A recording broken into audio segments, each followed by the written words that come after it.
नमस्कार दोस्तों, आप सभी का स्वागत है गोपाल की दीवानी चैनल में। हम आज आपको बताने जा रहे हैं तुलसी माला के क्या क्या नियम हैं। तुलसी का खुद में ही बहुत महत्व है। तुलसी के पौधे में विद्युत शक्ति होती है। तुलसी के पत्तों का नियमित रूप से सेवन करने से कई प्रकार की बीमारियों से दूर रहा जा सकता है। तुलसी के पत्तों के साथ साथ तुलसी की टहनियाँ से तुलसी की माला भी तैयार की जाती है। तुलसी को माता भी कहा जाता है।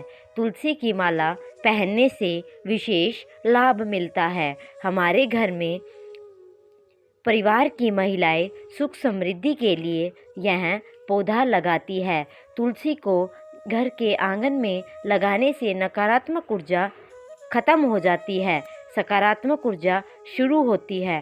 ठीक उसी प्रकार तुलसी की माला धारण करने को लाभदायक माना गया है। ऐसा कहा जाता है कि तुलसी की माला पहनने से न केवल शरीर, तन, मन सभी बीमारियां दूर की होती हैं।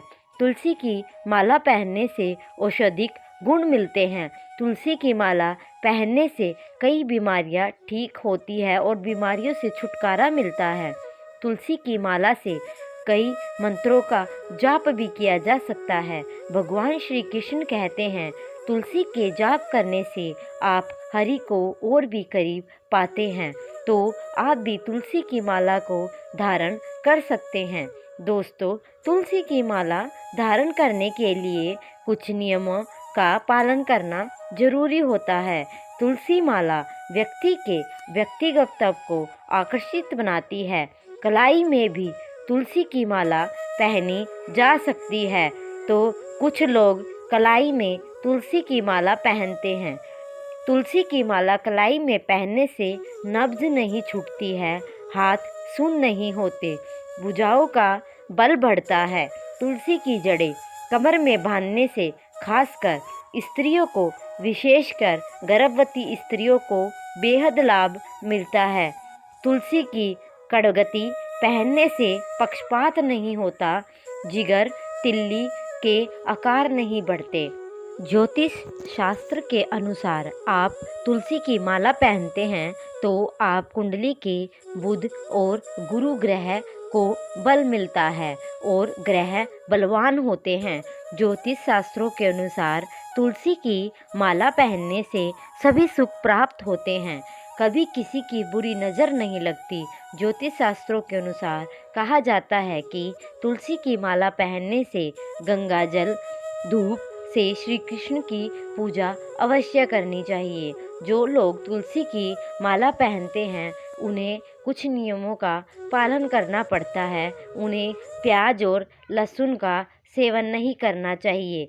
तो लोग तुलसी की माला धारण तो कर लेते हैं पर उन्हें किसी रूप से मांसाहार भी नहीं खाना चाहिए। तुलसी के साथ साथ रुद्राक्ष की माला को भी पवित्र माना जाता है। यदि आप तुलसी की माला को धारण करते हैं तो आप विशेष ध्यान रखना चाहिए कि आपको रुद्राक्ष की माला धारण नहीं करनी है, क्योंकि तुलसी और रुद्राक्ष को एक साथ नहीं पहना जाता।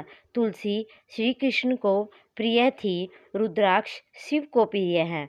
इसके पीछे आत्मिक और वैज्ञानिक दोनों ही कारण हैं। तुलसी और रुद्राक्ष माला अलग अलग ऊर्जाएं निकलती हैं।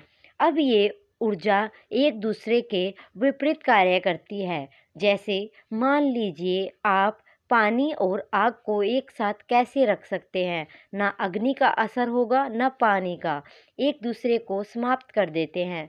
कई दर्शकों ने पूछा कि क्या स्त्रियां तुलसी की माला को धारण कर सकती है? कई जगहों पर ऐसी भ्रांतियां हैं कि तुलसी माला को कई स्त्रियां नहीं पहनना चाहिए, लेकिन ये सारी भ्रांतियां हैं। ऐसी किसी भी शास्त्र में नहीं लिखा गया है कि सुहागिन को तुलसी की माला धारण नहीं करना चाहिए। तो बगैर किसी शंका सोच के कोई भी स्त्री, चाहे वो सुहागन हो चाहे वो कुंवारी हो, वह तुलसी की माला धारण कर सकती है। जय जय श्री राधे।